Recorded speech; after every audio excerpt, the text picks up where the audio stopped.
So I hear you shoot podcasts. I also do all the video editing. All right, welcome back to another episode of Operation C.M.G. We're a podcast that covers comics, movies, and games. I'm your host, Dustin. And I'm Jacob. And I'm Leslie. Juice behind the camera. How's it going? We got another guest today, good friend, Joe Ellich. What up? Badass, beard, veteran. Something like that. All right, so, cool things today. If you're into 3.5 hour long movies, we're not doing a 3.5 hour podcast, so holy fuck. All right, Call of Duty Modern Warfare Season 1 drops tomorrow, Tuesday. We got 3 multiplayer maps, 1 ground war map, 3 gunfight maps, 3 multiplayer modes, 5 new spec op modes, 2 new guns, and 2 new operators. And it's all fucking free. So it's not like back in the day when you're just like $14 for a map pack. When we're back in high school, it's like, hey bro, did you get the map pack, bro? Did you get the map pack? Nah, God, I can't play with you, man. No, I didn't, because I'm 13 and I have a job. You don't got the, You don't have the map pack? you don't have the fucking season pass. Do you Is need this some food? is this some kind of fucking poor thing I'm not aware of? So yeah, I'm actually really excited about that. Dude, I'm stoked. I think what? I didn't know there were new game modes coming, though. There's 2 new game modes, yeah. One of them's... Look that up for me real quick. One of them's called, like... I don't even know. There's fucking 2 game modes. I don't know what they are. I think they brought back Infected, which... Oh. That was, like, after... I never played that. Like, It was really big on Ghost for all the people who did actually play Ghost. It was a really big thing for Ghosts, and it was, like, all anybody would play. It was an actual game mode in Ghost, wasn't it? Mm-hmm. Because it was... I remember, like, back in the day, like, you would get into private matches in Modern Warfare 3, and that's what people would... But dude, It wasn't a real game mode. It was like everybody uses a knife. I remember it was in Modern Warfare 3, but I don't remember playing it. It was in Ghost hardcore, like to the point where like after like 6 months the game came out, you would be searching for what was it like? You couldn't find like a free for all, but you could find Infected. But you could damn sure find Infected. I mean, that game was pretty fun. I love that game. If they really do bring it back in, that'll be fun. But I mean, this is pretty. I mean, it's pretty wild. I mean, we're assuming this is all the confirmed things. I'm assuming they're gonna drop the battle pass as well. Yep. So it's gonna be like I don't know how much it's gonna be, $10. And you do specific challenges to unlock different weapon variants or whatever. So we got Reinforce, Gunfight, OSP, and Infected. So 3. So yeah, you're right. We're Infected and Reinforced. That's probably gonna be another version of Domination, I assume. It might be like... might take the ground war maps and do like a rush mode, like push through. Oh, the like maps. Battlefield does. Yeah, You go through the map. Because the ground war now is like super similar to Rush, except for the sense where the whole base is there. Yep. So like, did you play Battlefield? Nah. Okay, yeah. So I'm a fan of the podcast, so I know you don't like shooters, but like, but like so ground war, you got 5 flags. You fight for possession of each one. In Rush, which is a battlefield mode, you progress. There's an offensive team and a defensive team, and you push to try to get to the 5th flag. And that means, game over. But, I mean, they could easily do that with those maps. Oh, yeah. And I feel like that would make them a lot better because they're too fucking big. Dude. Yeah. And, I mean, I'm a terrible Call of Duty player, so that goes with me being bad at the game, but the ground war maps are, like, way too big to me.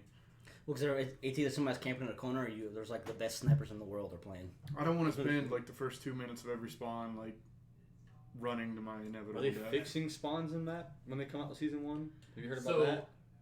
they need to fix the map with the bridge in the middle. They need to fix A spawn. They should take that. You do Euphrates Bridge? Euphrates Bridge. They need to make it where A and C point, instead of spawning directly behind the flags, you can swap from there over to, just randomly, from there to the other side of it. So the bridge cuts it in half, and you can spawn anywhere in there, not just pretty much directly quadrant 1 and 4 if you're into math. Because if they opened up the other 2 sides of it, it would at least give you some opportunity to not get spawn camped. Because once somebody gets B and C, then it's pretty much game over. What was that? I think you were playing with us last night. That fucking broken spawn in Piccadilly. We were all spawned in the fucking subway. Piccadilly bends me There's over a the guy table standing at the every top of the game. subway. Dude, it's He bad. spawned, I spawned, he spawned. We just kept fucking dying. And I was like, when are we gonna spawn? Like, we're gonna spawn somewhere else. He's standing right here. This is bullshit. I don't know. I think it's really interesting just to see like how developers are doing things going forward, because it's like you got things like Fortnite that's completely free to play, most popular game in the world. Apex, and then it's an EA property that they were like, we're gonna jump on this bandwagon and give you guys some fucking completely free game. You can pay for stuff, but it's not gonna benefit you at all. And it seems like everyone's kind of jumping on the bandwagon. Not necessarily free games, but it's like, well, so like, you know, like the saying, like, if you build it, they'll come. Yep. That's like the way I look at all this like free content, like the big new push for like free shit, because there's always going to be people who want to have more, want to customize more, and they will pay. mm-hmm. And if you get their foot in the door with a free game, they're just going to give you more money. They're going to, because they're going to be from the side of, well, I didn't pay for it, so if I spend $60 on a battle pass, like, you know, that's just buying one game. That's what I And then thought. you buy one thing. And I spent $400 on Fortnite. Exactly. You buy one thing, and then when the next one comes out, you don't want to be like the slum wearing the first skin. Something like, you're like...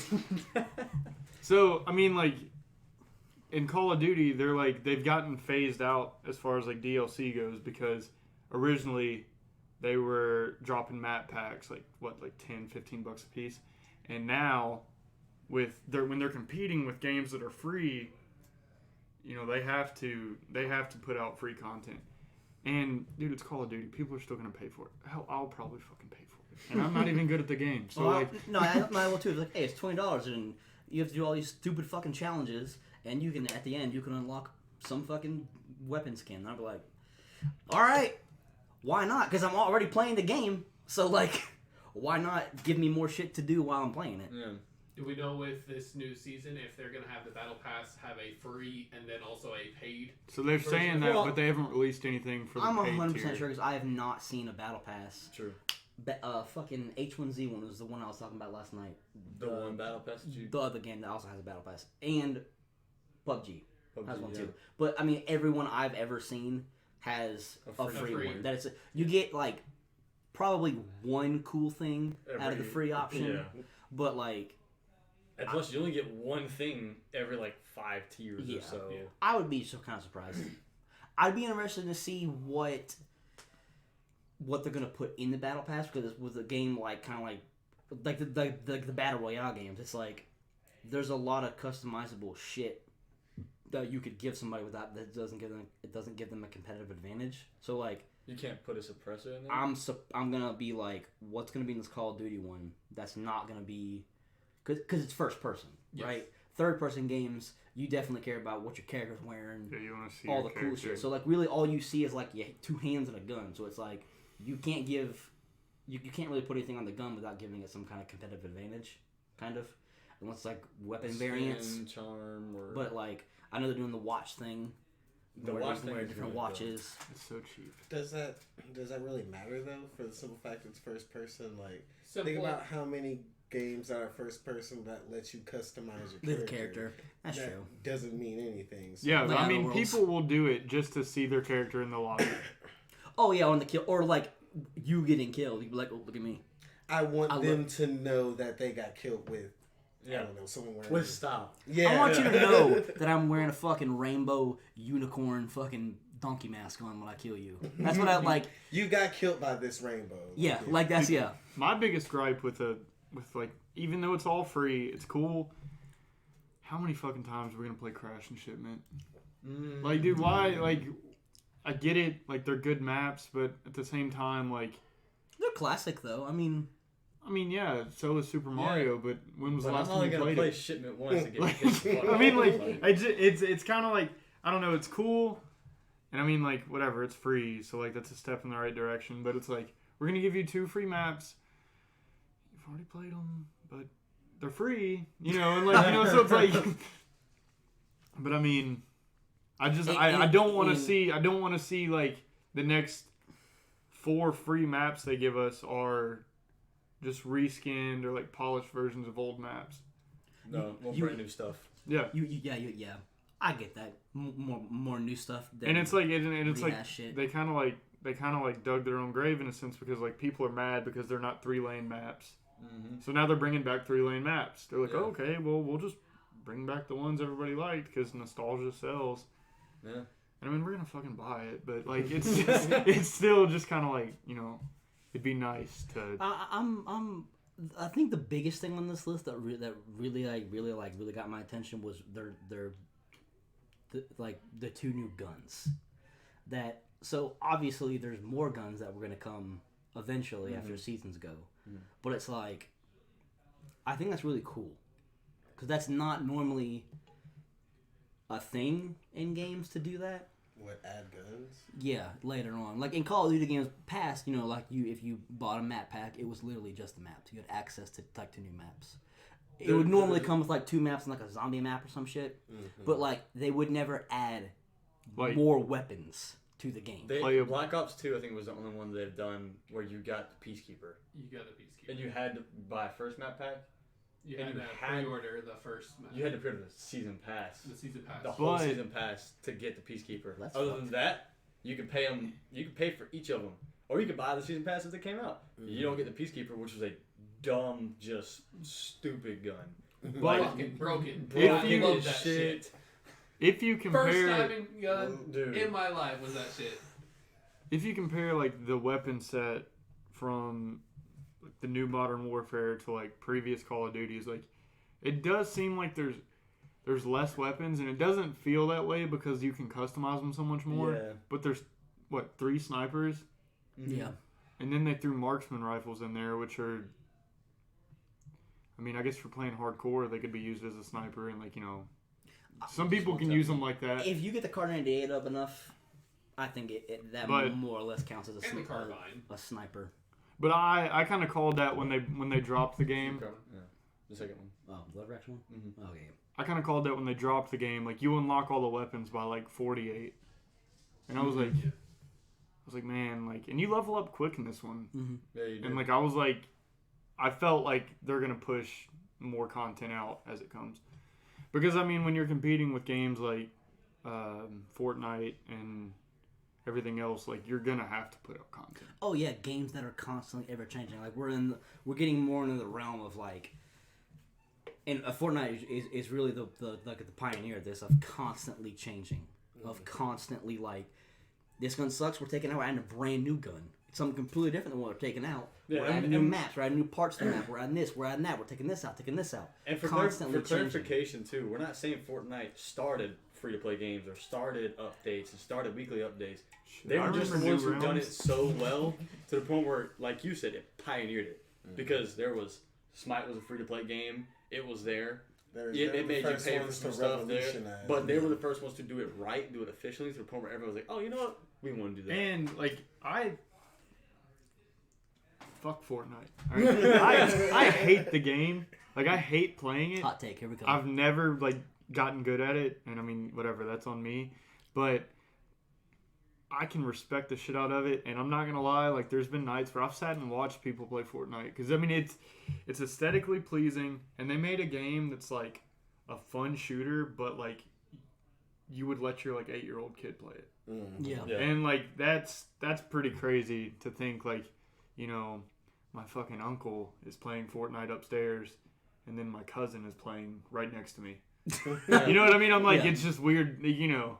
They're playing the same game, whereas, like, when we were children, we had to beg for fucking rated M games. And and with it being... And when you're your parent here, you're like, fuck. And with it being free, too, like, even if, like, there was So, was PUBG free on anything? It was free on console, wasn't it? No, we had to pay for that. Yeah, it was like $30 on Xbox. That's why I never bought it. What? Yeah, we paid $30 for that. I thought it was free when it first came out. But even in the sense that like that game isn't even that good to you had to pay for the beta. I got it back in the alpha, and you had to pay for it. You had to pay for it. How much? It was 15 in alpha. It was 15 in That's alpha. That's a fucking rip-off, G. And then you had to pay $50 for the rest of the game. I think. Who makes that game? Because whoever they is, they fucking robbing people. Because that game is not good enough to pay for. And that's coming from somebody that paid $25 when it came out on PlayStation. But see, like, so because it's PlayerUnknown, but it's blue. But I feel like the reason Fortnite got so popular too was because it was a free game. So like, like, think back to when you were a kid, you know, whatever, like Call of Duty 4 was coming out or whatever. You wanted the game, well, you know, maybe for Christmas or whatever, because, you know, your parents don't want to spend money on a video game. Mm-hmm. They just bought a game. Whereas with Fortnite, you come home from work, your kid's like doing this weird fucking dance on the coffee table, and you're like, what is this? And then he's like, I learned it at school, Fortnite. And then like he's like, can I get it? You look it up, you see it's free. That's where they got their player base. Mm-hmm. And then the kids get hooked because it's like the cool thing to be playing and stuff. And then you're just buying, you know, whatever the DLC is for Fortnite. I don't. It's not DLCs. It's just skins. But it's just cosmetic shit. That's he means like V-Bucks. That's all it is. I can't skins, get behind it. Weapon skins, and pickaxes and gliders. That's it. That and just I've paid blows my close mind. to $400 on fucking all kinds of. And the thing is, you're not going to use old ones after like the next like season pass. I will say, well, no. It's like, well, I do. You know why? So you know why people know you're like an OG. Yeah. But you know the real reason is, you know the real dark deep like secret of why I use old skins. You know why we'll get on Fortnite and be like, I haven't seen you use that skin in a while, right? Because I'm going through my locker. I'm like, I paid $20 fucking to a skin. I gotta get my fucking worth out of it. You know what I'm saying? And then you play for like a random skin, like 1 or 2 games, and you just go immediately back to Batman. I'm gonna go back to the Batman skin. Yeah. So yeah, it's that cycle of, I don't know, it fucking sucks you in. But I mean, and see, if Call of Duty takes that route where it's purely cosmetic, like I could give 2 shits. You know what I mean? Like I don't care. I'll use the basic operator or whatever. It doesn't matter to me. But I definitely do. It's not gonna happen that way though. No, definitely not. They're sucking. I feel, and I'm just like a pessimist, so I just see the bad things. But I feel like they're like sucking us in with this first map pack, and we're like, oh, cool, like. You guys are so cool. You guys. Infinity Ward loves us, like they always have since 07, you know. And then like, and then they're gonna be like, all right, the next one's gonna be like $10, and you're gonna be like, well, the last one was free, so you're gonna buy this one, and then by this time next year, you're gonna be paying $40 for like the last map pack 2 months before the next game comes out. But what if they do it like, you know, free pay, free pay, free pay? It would be free, not paying. Free, not paying. I don't know. I don't necessarily think they're gonna. I say that, I'm gonna give them my money. Yeah, I mean that's what I'm saying. I say that like I'm a hard ass. God like, really, damn, like, these bastards! All right, my credit card number is 1, 2, 3. And then flip it. What's the security code? All right, it's not 1, 2, 3. All right, cool. Here we go. So I don't know. I mean, I don't see them doing that, and I think that's just me like being optimistic about it. They're definitely gonna get their money's worth because they're gonna do a battle pass. Every game does a battle pass. Everybody buys it. If it comes out tomorrow, I'm fucking buying it. We'll see, and like that's the thing because like I play with you guys, and then you know me and Pete we play together all the time, and it's like it's always like peer pressure. At least in my sense, when it comes to spending money, it's always peer pressure. Like if my buddy buys like these, if my buddy buys these new boots, and like I've been wanting them too, I'm not gonna say anything, but he'll be like, check these boots out, and I'm just like, fuck you, dude. I wanted those boots. I was gonna get them first, but I was like, I didn't think you would. And then you get them, you're like, they are cool. And then you're like boot buddies, and like you know, it's just like it's a thing, dude. It's a thing. It's a thing. It's like you just. How many times have I bought Fortnite skins, and then Jacob will hop in the lobby, and just not say anything, but have a brand new skin on. Right, because every time I say, "Oh, bro, that skin looks dope," you should get it. I'm like, yeah, but I don't want to spend $20 on it. And he's like, yeah, but it's gonna be a while for that one comes back. And you're like, well, see, and here's my little trick. That's why when I see a skin I like, bro, I'm just like quietly, because I know if I say shit, the wife is in the other room and I'm getting in trouble. So I'm like, you know, you're on recording. It quit. And sometimes we'll go 2 or 3 games and be like, oh shit, you bought that skin? I'm like, no. No. I already had the V-Bucks. I saved up the V-Bucks. Yes. I already had the V-Bucks. Which is a lie. Somebody hacked my PSN account again. You know why I had so many Somebody's V-Bucks? giving me fucking free skins. I don't know who this is. You know why I had so many V-Bucks before? It's because I bought the big pack before, and I saved so much V-Bucks, and I went by like 1 skin a month. And I had like really hold back. You be a budget Fortnite player? Hey man, Because it was the day they had the sale on the $24 pack, and I was like, I'll just buy that one. And I bought that one, and I had paid like $1,000 for skin. And I was like, I had like games with just strictly games with like cosmetics things like suck me in because like Fortnite gives you 3 lifetime those are gone requests to like if you buy something within 30 days, you waste one of your tokens, and you can get your V-Bucks back. You can give that item back, and we'll take it away. So they give you like a false sense of power. Because you're like, I can do it 3 times. I went through that in like fucking 2 weeks. We both did. I'll buy a skin, and in 2 days, I'm like, Well, that just I like means that one you're better. an awful Submit. gambler. Let me get that one. And then that last one you submitted, and you bought that skin, the next week, there was that really, really, really dope-ass skin that you really wanted to fucking get, and you had no more redeems left, and you had to pay for that one. No, because you don't know. It's all a mystery. It's like fucking... And I know. You call me a... That is such good marketing, too. Like, you can't be like, damn, like, Leslie wants to get that skin, and I want it too, so Leslie buys it, so now I really want to get it, because we're not going to be, like, how he said boot buddies, we want to be skin buddies. Yeah, I want because, like, skin. you know, if you're playing duos or whatever, you want to run with your... In the back of your head, you're like, it's Fortnite. I don't know when the fuck this skin's ever going to be back. I don't know if it is going to be back. Ever. Yeah. This is my one chance. $30. See, and honestly, I'm glad I didn't get sucked into Fortnite because, like, I'm the type of guy where, like, if I get into something, I go full tilt. I have no regulator. That's why, like, I like cut back drinking, like everything, just because, like, I'm the type of dude where, like, if I'm gonna do it, I'm going balls to the wall. And, like, that's what makes me nervous about this is because, like, I'm back in Call of Duty and I'll do whatever they tell me to. I mean, I will do what it takes to be we need you to... one. I know I will. So, like, please just be easy on me. Now I've got 2 questions. So since they have come out and this is season 1, first thing is do you think the 2 new guns and any other skins may be limited to this season? All the free stuff? So... Ooh, like they might take it back out? Like when the season changes? Season 2 comes, are they going to remove those guns and submit new guns? Do they leave them in? What are your takes on that? I don't think You would have to pay for it. So I don't think... So, like... Okay, so we were talking about last night, like, the max rank now. So if you get to the max rank now, you get this, like, variant of the M4, and they call it the OG, and it's set up like an old school M16. And it has certain cosmetic features to it that you can't create in Gunsmith. You have to get the blueprint for it. So that's if you've already reached 155, because when this DLC drops, they're going to push everybody back to level 55. Yep. And you can't get that OG variant again. They've already said that. They're like, it will not be back. So if you did not get the 155 in this first month, you did not get that variant. And granted, the variant sucks. Like I haven't seen nobody who's like a big fan of it, but it's just that like. But I want it. Exactly. It's just that like completion. It's just that like I fucking grinded to get it.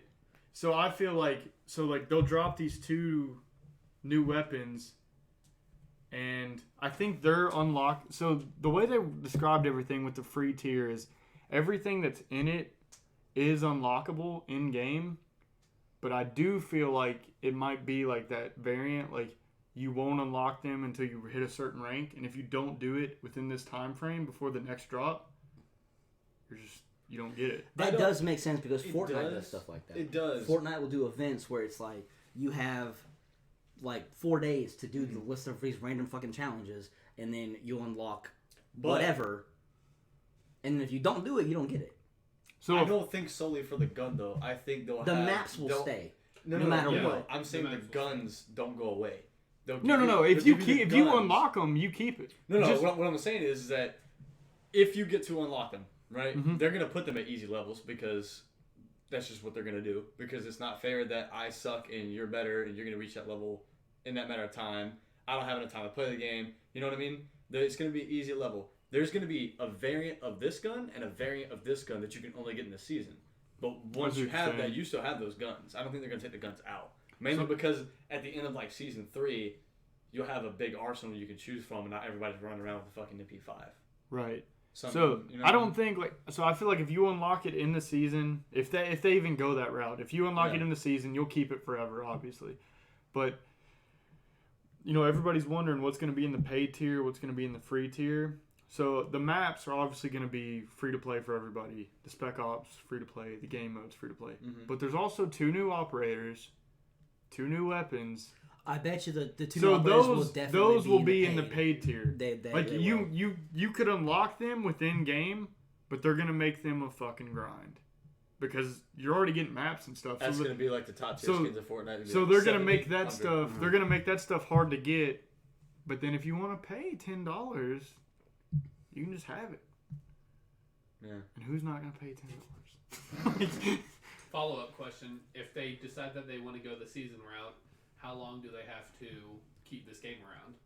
Because other games that have... That's a really good question. Because they come out with another COD game every year. But Infinity Ward doesn't come out with one every year. So it could be back to like the... I could be. Because you remember back in the day, it was like Infinity Ward, Treyarch. And then like until Infinity Ward dropped their next game, they would continue supporting it. Yeah.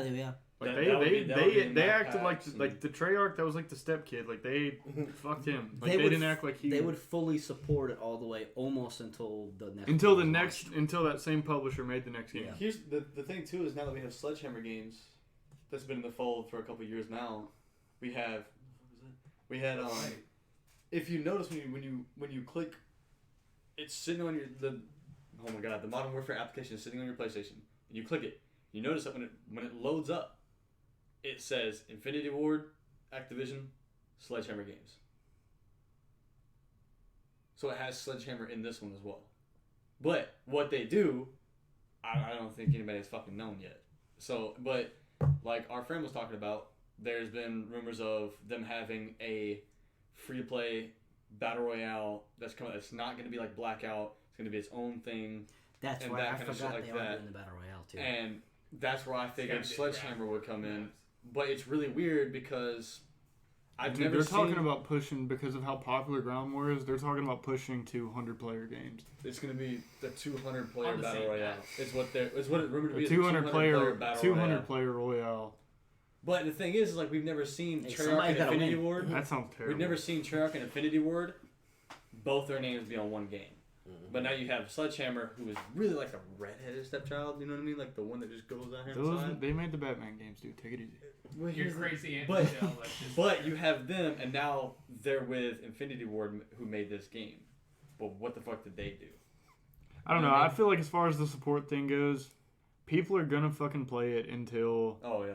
Until the wheels fall off. The Modern Warfare 2 or whatever they call the next sequel, because they already teased it at the end. Yep. Yeah. So until that comes out, they'll support it because people are going to keep playing it. Yep. Because next year, if it does go to another publisher, like I don't even know the fucking lingo, if another company makes the game, they're obviously going to have to go a different route. They're either going to go back in time or go a little in the future. They're going to have to put some weird spin on it. And people aren't gonna want that. They're gonna stick with the modern shit. Everybody wants like the nitty gritty, like war, like yeah. So I don't know, but I mean I'm excited to see how it pans out and how good Modern Warfare has done so far. What do you think Treyarch does with Black Ops? Like in my head, I'm just like, how do they know that modern day shooters do so well? Then they go back to fucking Black Ops 1. Black Ops 1. They go back to like Soviet Russia type, Vietnam, Cold War type shit. Yeah, and I love Black Ops 1, dude. I did too. I love the story. I think what do the numbers mean, Mason? I think if I had to rate them, I would go Modern Warfare, the original, Call of Duty 4, Black Ops, and then everything else is just kind of like a fucking. This is the top for me. Oh yeah, I mean I'm excluding the current game. Okay. The current game, yeah. Modern Warfare 2. It's my top one. I don't know. I played it a lot, but I definitely played Call of Duty 4 more. Yeah. Alrighty. So, you ready to dive? You guys ready to dive into some real deep conversation about the Irishman? About the Irishman. Netflix's Irishman, directed by. I don't know. Didn't even look that part up. I want to give him props, but at the same time, I'm still burned by him talking shit. By comic book movies. I had a feeling So you'd say that. I'm just gonna say Martin Scorsese.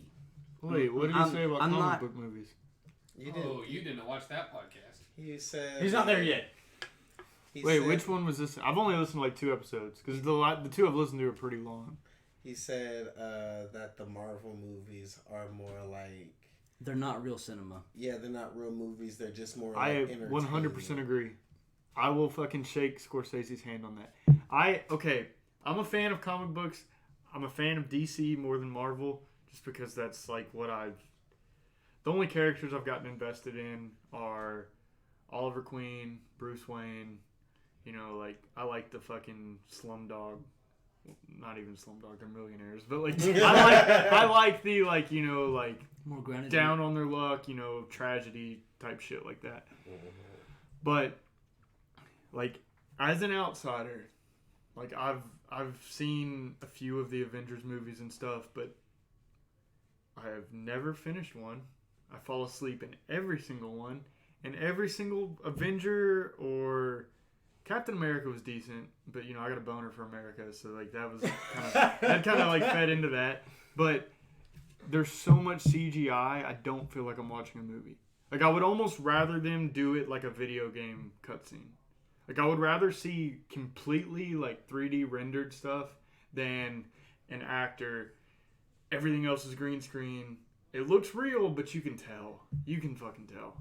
I mean, that makes sense, I guess. And I don't know. Stuff, it's just so near and dear to my heart. So when people talk crap about it, I'm just like, no, which I mean is fair. I mean, I'm definitely the. What do you know, you old ass man? Well, no, I mean, because it's like, okay, this movie kind of explains it. Because it's like, Martin Scorsese hasn't made a movie in a minute, right? Yeah. So he makes this, and it's a well-made piece. Oh, it's beautifully made. But it's sort of self-indulgent. There are some things that are happening that are just for the sake of painting the picture. Not even pushing the plot along, just like kind of... I would disagree on that, on solely the fact of like, let's get into the backstory about this really quick. So, The Irishman is 100% true story up until, you could probably debate the end of it, kind of. So it's I would really say about 2 hours in. It's factual. The end. It's inspired factual on true events. So, up until a certain point in the film, and then everything from there is told by. If you believe if you believe more or less, it's from someone's perspective. Yeah, from like what they say. If you believe, but there's no factual behind it. His so farewell biography. Yeah. Exactly. So it's based on Frank Sheeran, or Sheeran. Not related to Ed Sheeran. And the I actually googled it today. He's not. And the Boliga crime family. And Jimmy Hoffa. Butchering these names. Dude, yeah. Oh, this is a classic. It's my thing. Yeah. It's my niche. Whatever. Fuck you guys. So the Bulbasaur clan and Frank Sheeran. All right. So the Ed Sheeran. The movie is specifically based off the book that came out in 2004. I Hear You Paint Houses. So I think that not only does Scorsese love to like really put random scenes in movies that like don't really have that, it's not really like exploit from the plot, but it's just like character development. Sometimes it's just like a weird conversation. So I think it's But how often does he do that? So he does that a lot, but this movie, I think all of us can agree, could have ended nearly an hour before it did. So it goes the last. As far as that was my whole point, though. It's like I get there's some points in there that like it's like Scorsese driven, but at the same time, I feel like he really full-fledged out like this is about the book, and I think that like that's why it's so long. Like it's a really accurate depiction, not of necessarily exactly what happened in real life, but what's in the book. What happens in the book, and what Frank Sheeran because it was says. About Frank Sheeran, not about Hoffa. True. If it was about Hoffa, it could have ended an hour. But it's about Frank Sheeran. Okay, so after him, after that part, the rest hour is him. Because it's still, the movie's still about Frank. But we don't learn anything new about him. Okay, no, but see, to that point, that also explains why you're watching the movie for a whole hour, or at least a whole 45 minutes before Hoffa comes in. Yeah. Yeah, because it's Ed Sheeran. Jesus Christ. It's Frank Sheeran's story. Yeah. It's not the story of Hoffa and his disappearance. Yeah. So even though you don't get any new information within that last hour, that goes to what I was saying. He's just It's building the character. It's almost a realistic story of like, this is what he actually did, and we're not gonna blow out the portion and say he went off and killed 30 more people. No, but yeah, it just how he lived. It just ended. Though, Exactly. It's It's almost like an autobiography. It's almost like a videography of his life rather than what went on with. Okay, so let's go ahead and say spoilers, right? So if I think we'd all. Let's not go to spoilers yet. Hey, it's a fucking 3.5 hour movie. No, it's hard. No. If you It's want hard them, to explain this movie without actually getting we're into definitely going to go into spoilers. spoilers. Okay, so if you. Yes, but let's go over everyone's input on whether to see it or not. That's what I'm doing here, Chief. Okay. Okay. So he's bringing it too. Take it on. It's what it is. It's what it is. It's what it is. Well, I was going to say, I think everybody collectively would say that like you definitely should see it. If you're a fan of Scorsese films, definitely see it. If you're a fan of like, I'm eager to hear this. if you're a fan of I wouldn't necessarily say like if you're a fan of mob films, you'll definitely enjoy it. If you're a fan of like dramatic. It's not even an action film. If you're just a fan of like just real drama films, yeah, this is definitely for you. Give yourself plenty of time. If you definitely want to split this up into 2 parts, you definitely can, because I feel like it could have been split into 2 parts.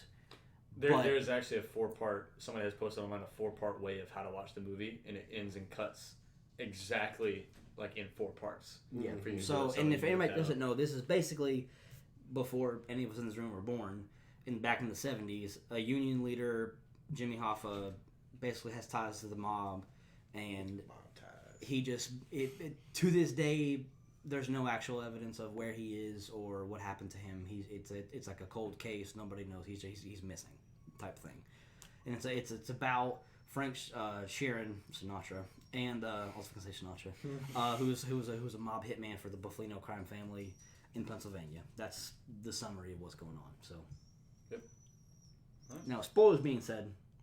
Wait, we never got into like our final, like just our like. So before the spoilers, Do like you recommend it? okay, so like with that, I would have watched it just based on the cast. Mm-hmm. Oh god, yeah. Al Pacino, Robert De Niro, Joe Pesci. Joe Pesci. There was another one I noticed, What's his but name? I can't Guy with the remember. glasses? But either way, Ray Romano. No, well, Ray Romano's Ray in this as Romano's in it well. too? The other one. Guy with the glasses. You know, you said it earlier. Well, the other mob boss. either way, He wasn't a boss. He was well, he may have been one of the boss, but regardless, it's Sebastian So, like, Maniscalco. oh yeah, okay, yeah. I was in the fucking shitter for that part, but like just for the cast alone, I would watch it because I'm that guy. I'm that guy. Like I'll watch a movie because I'm a fan of an actor or whatever, and like I like to support their work. But as a film, man, it fucking took the wind out of me. It was a grind to watch, and I can't say I would watch it again. And if people, You can or can't. I wouldn't watch it again. And I love other Scorsese films, but this one didn't fucking do it for me. Interestingly enough, his reasoning for wanting, I guess, for giving it the chance to watch it is why I gave it the chance to finish it. Because again, it's like 3.5 hours, like a good part of the way through. I'm just like, I didn't look into any of this beforehand. Right, so if I'm you just don't like, know anything, like you it's don't kind of care. cool. It's well, you don't care, but it's also like it's kind of cool because you're like, well, I don't know anything about the story of Hoffa, so I want to see how it pans out. Like I know his name vaguely, but I didn't. I went in blind, so like I was interested up until about 2.5 hours, and I was like, fuck Hoffa, dude. Like, I don't care. But see, I kept watching it just because it's like, all right, it's Scorsese. Right. Yeah, It's exactly. De Niro. It's kind of like It's like Pesci. doing, you're respecting the craft as a fan, but I wouldn't watch it again. And like, I'm the same way with Tarantino movies.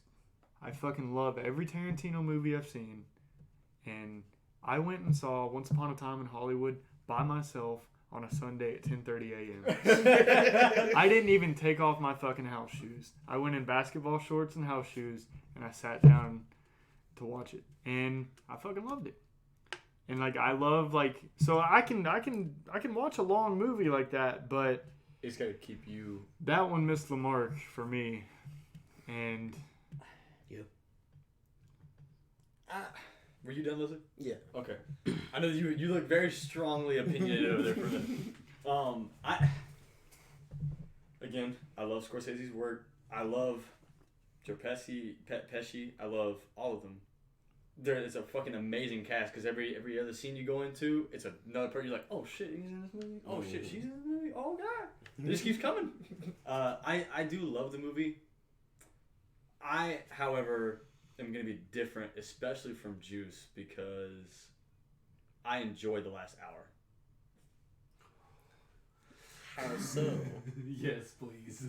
If anybody in this room knows me, I don't think you go into.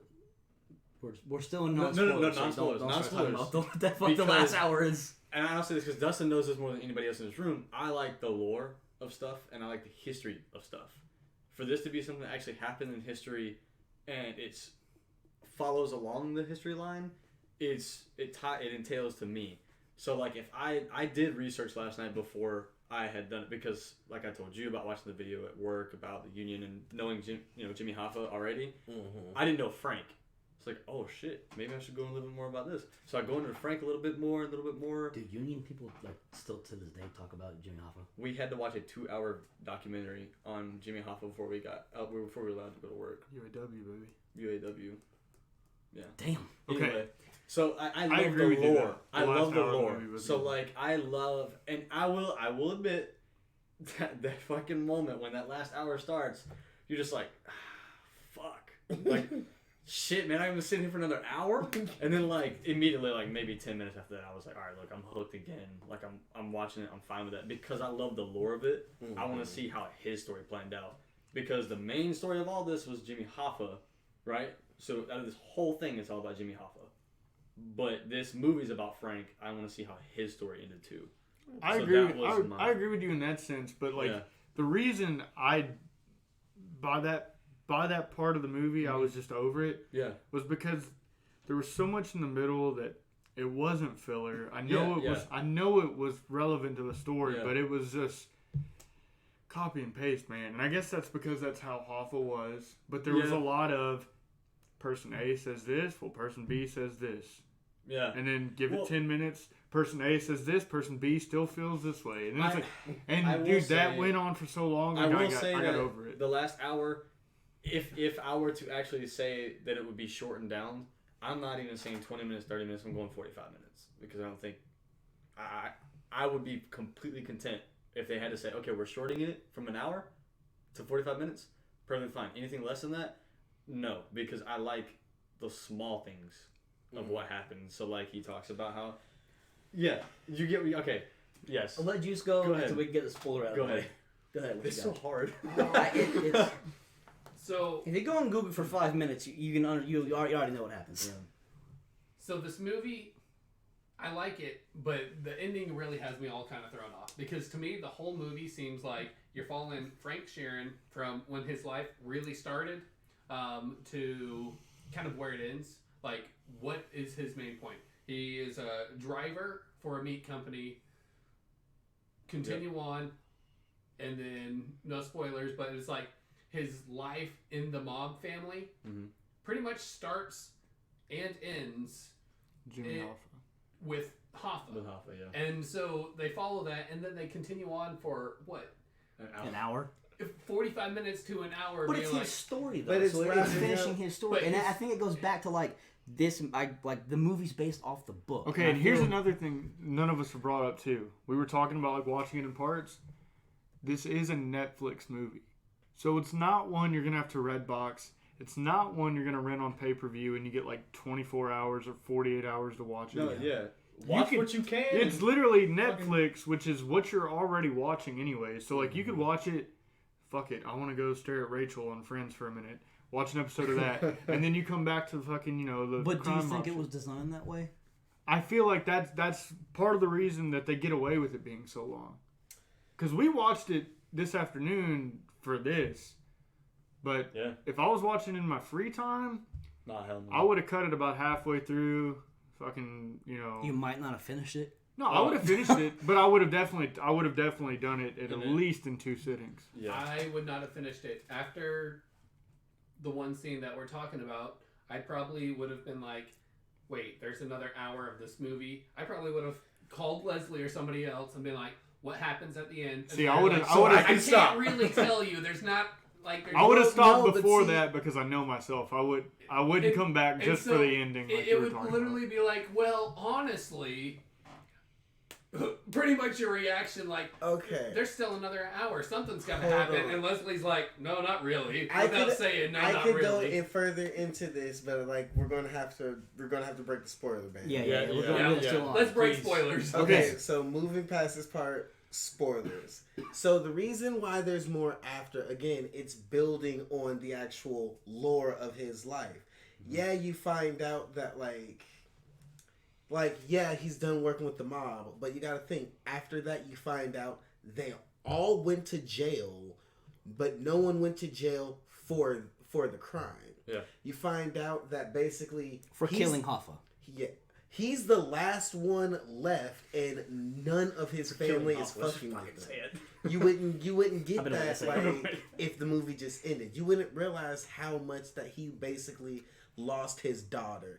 The only daughter, might I add, that the movie makes it seem like holds any importance. Except for a 1.5-minute little scene where you're like, oh, he has a blonde daughter. I forgot. Oh shit, he's got more than two? Yeah, more. That's what they y'all are you were just like, oh, does anybody else think Hoffa touched Peggy? Did you get that vibe? That was kind of weird. It was, so Pesci's character as Russell, the mob boss, was like, she didn't like him because she could obviously tell. She could tell he was a criminal. That he was a criminal. She liked Hoffa because Hoffa hid behind this facade that he's the man of the Union people. President. But he did have some weird And the thing is, I got ice cream for me and your daughter. That was told from Frank Sheeran's perspective, so it's like he knew. Man, okay, well maybe that's how it is. The other one maybe got a little handsy. Russell. Because she did not like Russell. No, she didn't like Russell because how she knew that he was himself as. She knew he was a criminal, and I knew at the beginning of the movie she was gonna be super relevant because he fucking goes and crushes that dude's hand, who put his hands on her at the store, and the way she looks at her dad after that, she's just like, "You're terrible. I don't want to be anything like you, and I don't care for you." Yeah. Yeah. So and she knew that he worked for Russell, so I'm sure she just tied it together. Especially you got to think that scene where Russell's the reason my dad is a bad guy. Where are you going? She sees him put a gun in his pocket. Where are you going? Oh, I'm going to work day and night. Oh, I'm going to work. Don't worry about it. Go back to sleep. So she knows that. You're lying to me, straight up right But now. he was working for Hoffa at that time. During a majority of those scenes. So let me tell you something. You're my kid and I'm your dad, right? It's fucking 2:30 in the morning, all right? And you see me put a gun in my suitcase and you think I'm a politician. No, what I'm saying she doesn't. Honestly, just because he's working for Hoffa, you don't know why he's doing what he's doing. He could be doing all of this nefarious shit for Russell, or for on his own. Yeah, she doesn't know. Yeah, but that's what I'm saying. How can she apply it to Russ, but not because she knows Russell was the mob Jimmy, boss. Russell, Jimmy to the world is a union leader. He's trying to support workers. But on the news, he's been made out to be this. Not at that time. No, that was while she was young. Even then, what is the crime? Bribery and fraud. 2 things where it's just real talk. In the grand people still love Martha Stewart. Damn. I feel like we're kind of like beating a dead horse on the Peggy thing, but I think it was because she saw her dad was becoming a bad guy. I mean, whatever. Like, you know, I felt for the dude because it was told from his perspective, but he's a piece of shit. Frank Sheeran is, and she knew that he worked. She knew that he worked for Russell at the time, and then like imagine your Uncle Russell can't talk about what he does for a living. Neither can your dad, and then all of a sudden, cue this third party, Jimmy Hoffa, who everybody loves. He's like holding like town hall meetings and shit. Kissing babies and And shit. she doesn't like her dad. Like, she's obviously going to gravitate towards him because it's like a role model for her. Yeah. Plus, you could tell that he just genuinely liked her just because of the whole Yeah. him Yeah, he getting did. ice cream together. Yeah, and it was a small thing, but like he can't have kids, so it's obviously a thing of like. Yeah, like I've always wanted kids. Like I have a That chance was to Russ. spend time Yeah, with her. exactly. And Yeah. Frank Sheeran, remember too, he left her mom, got with the younger lady. Like, they kind of gazed over They that. did graze over that really quick. So, like, you know, she had a lot of bad blood with him, and, like, you know, she probably, like, hated her fucking dad. And Slick, you gotta think. Slick, it you know, they wasn't did graze over that. He is a fucking ass. Like, It that wasn't guy's a piece of even. shit. It wasn't even only her, because it's like at the end you hear the other daughters being like, "Yeah, you make things miserable for us." So You didn't get like any of the family. You guys, a couple of interactions between You know him what? and Peggy. Exactly, but you know what? But that works that's perfectly from Frank's from his perspective. perspective because he That's- was he a wasn't father. around. He wasn't around. That's exactly He what was it says in the last hour. he was consumed with the shit he was doing in his life. He only cared about what he was doing. He didn't care about who he was affecting, who he was leaving at home. He didn't care. True. So I mean, I think that perfectly goes with. Every point you try to bring up, or anybody tries to bring up, try to shit on the movie, you're just like, yeah, but it's Frank's perspective. Like, and it works so well. Dude, and that's how I feel this movie. I feel like I can go. I feel like I could be like, dude, you could take out fucking 2 hours of this movie and it'd still be a good movie. But at the same time, I'm like, I appreciate it for what it is. So it was a good movie. Like I'm fucking. absolutely. Oh yeah. It was a definitely- good movie. It was a good movie. I wouldn't watch it again. now let me ask you yeah. this: since the movie that we see is 3.5 hours, Mhm. are you gonna watch Scorsese's director's cut? What? No. I don't There's ever, a director's I don't cut? ever do. I would hope not, but if I don't there ever. was, I don't ever do those because Fuck. How long is that movie? I don't know. I'm just saying, like, if there was, No, one, I'm just saying. The holy shit. Like, even 7 movies, months of filming. Like we're just fucking throwing everything in there. even movies I'm a big fan of, I've never fucked with like the final cut or the director's cuts because The BVS Ultimate Cut. but I've never watched any Hashtag. of them because I'm the Release type the of Snyder dude. I'm the type of guy where like if my car is broken, I'm gonna get somebody who knows how to fix a car. I'm not gonna go out there and fucking try and work on it myself unless it's something I can fix. Whereas like with a movie, like a big movie, like a Scorsese movie, there's 30 producers working on this. If they cut it down to what it is, I'm gonna take their word that this is the best. So the guy said, They you do guys this picked shit- it, something They good. do this shit every day. Like I'm just gonna buy into that. That is what YouTube 2-minute clips are for. The I could just imagine the cut. Scorsese walking in like, and they're just like, "How long is it?" And he's like, doesn't say anything. He's like, and they're like, "There's like, One of them faints. We're actually gonna need a. this is What 6 What hours. the fuck is this eating scene? It's just them eating dinner. But see, like so. Why is there 30 minutes of shoe time? No, he actually includes in all the interactions with the daughters. Yeah, it's Where's actually, the one that- it's actually a movie about his children. You find out he has 4 daughters before the end of the movie. Man, Oh, I mean, man. but dude, I mean, But like the nonchalant, like little scenes like that, like I know, like I'm a big fan of Tarantino, but if you've ever watched a Tarantino movie, there's so much filler like that, but he does it so much better. well, because I think Scorsese prides himself on like character development of people. So like he does that because he automatically, I think automatically assumes that like you're invested, so you care about what's going on.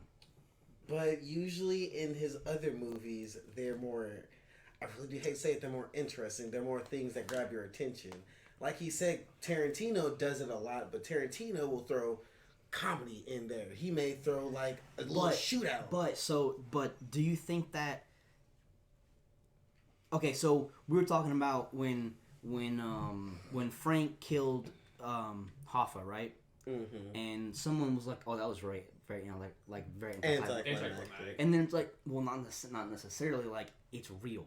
That's the reality of it. That's really how it is. He wouldn't hang out. Yeah. You wouldn't cry. No, you would be like, Pop, I gotta get the fuck out of here. It was a fucking hitman. I had a job to do, and I've done it. So, with that being said, of how that scene went, I feel like that's how the rest of the movie went. That maybe it's not as action packed, but like this is probably like the truest form of like a mob movie. That's the reason I like Tarantino movies too, is because that Scorsese film, although like whatever, arguably the last or that middle like 25% was fictionalized because that's all going off someone's account. Yep.